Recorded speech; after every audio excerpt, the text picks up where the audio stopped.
Hey guys, it's Diabetic Girl, and today I wanted to do a diabetes rant or a beaties rant, whatever you want to call it. I've kind of given up with giving it a name because some days I call it one thing, and another day I call it another thing. So I was just like looking at myself in the mirror. I was like, girl, forget it. You don't even know what you call it. So there you have it. Anyways, so today I wanted to talk about... I'm trying to drum roll, it's not working.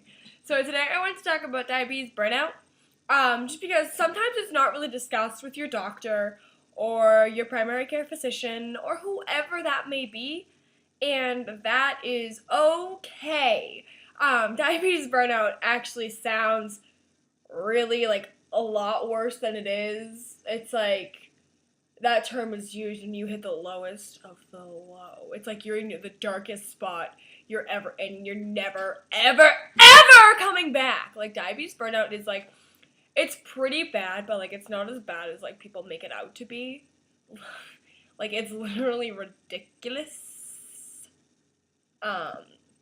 It's so bad. Like, oh my god, you don't even understand. Like, I have people at camp who use it, and they're, like, some people are like, whatever, it's no big deal, like, it happens. Other people are like, oh my god, what?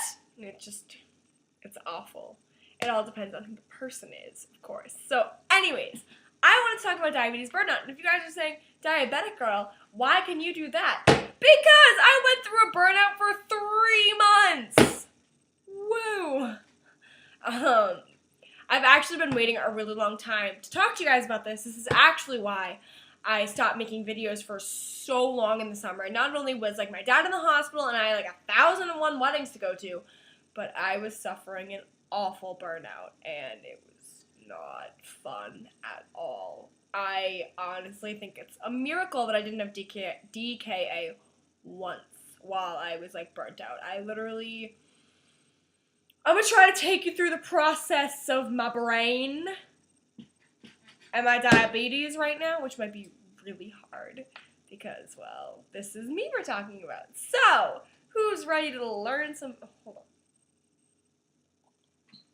Sorry, my neck was getting gross.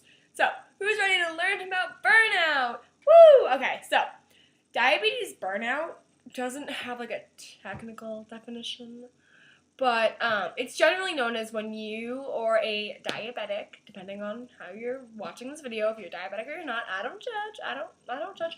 So, when you or a diabetic decides they just don't want to have it anymore, and honestly, if it happens, like, don't feel bad. It's a totally natural progression of life.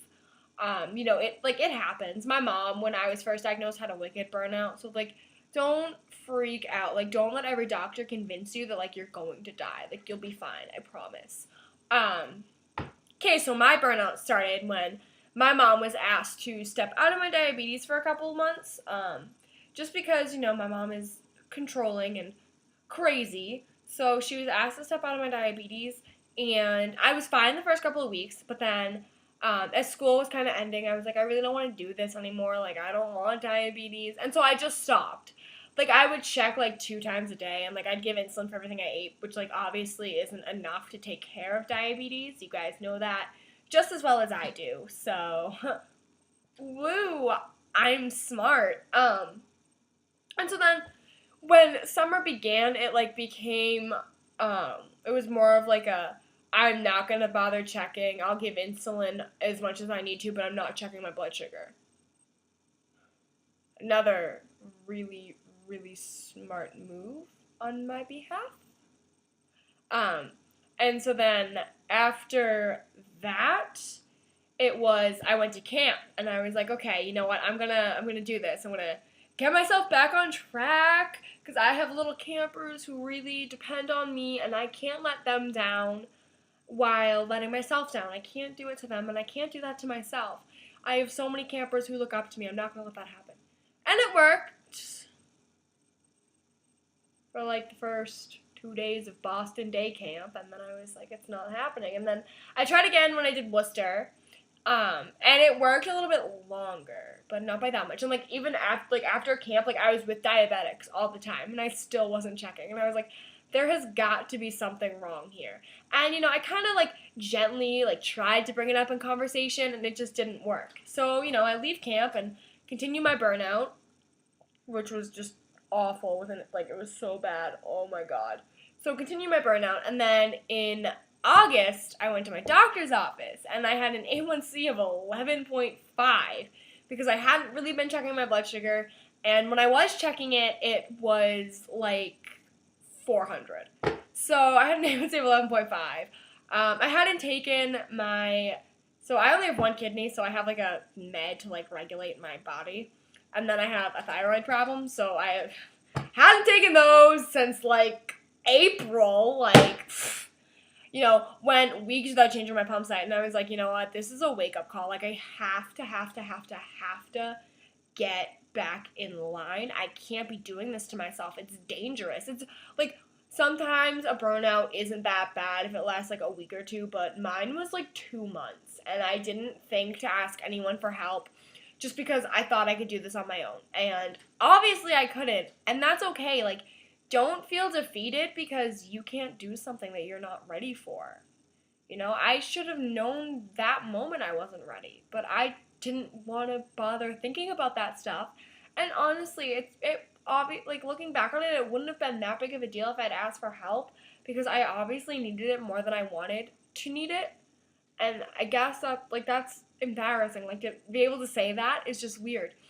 And so, I feel really bad, but I didn't vlog all summer because I didn't feel like I could help you guys the same way I can now. Because, I brought my A1C down to a 9.5, and I'm still working at it. And that's why I got my CGM again, so that I can make sure I'm in, tighter control than before.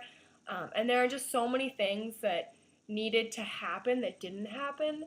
And, I'm really, really embarrassed about it. But I'm hoping that by telling you guys, it can stop you guys from having a really bad burnout too, because it was pretty awful.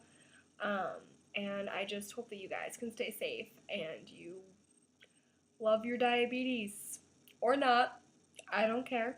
Well, I do, but if you don't like your diabetes, it's not really my business. And wear blue tomorrow because it's National Diabetes Awareness Day, and November is Diabetes Awareness Month, so yay! So I will see you guys later. Bye.